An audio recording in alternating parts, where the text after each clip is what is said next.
एक समय की बात है, एक छोटे से गांव में एक जंगल था। उसमें एक रहस्यमय गुफा थी। गांव वाले उस गुफा के पास नहीं जाते थे। उसी गांव में एक मेहनती किसान रहता था। मेहनती होने के साथ साथ वह ईमानदार भी था। एक दिन उस किसान ने सोचा कि आखिर लोग उस गुफा में क्यों नहीं जाते हैं। उसने उसी रात अपनी पत्नी से कहा, अरे सुनो, आज रात को मैं उस रहस्यमयी गुफा में जाऊंगा और वहां जाकर उसके बारे में पता करूंगा। गांव में यह बात किसी को पता नहीं चलनी चाहिए। पत्नी ने कहा, ठीक है, लेकिन संभाल कर जाना। मैंने लोगों से यह भी सुना है कि उसमें भूत भी हो सकता है और अजीब अजीब आवाजें भी आती हैं।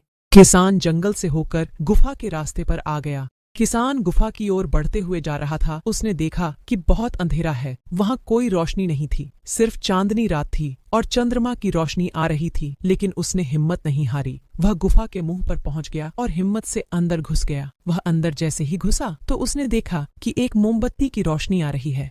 वह थोड़ा और आगे बढ़ा कि उसने देखा कि एक जादूगर उस गुफा में बैठा था। उसके सामने एक मोमबत्ती रखी थी और कुछ जादुई चीजें थीं। किसान जादूगर के पास पहुंच गया और उससे बोला, तुम यहाँ इस गुफा में क्यों आए हो और लोगों को क्यों डरा रहे हो?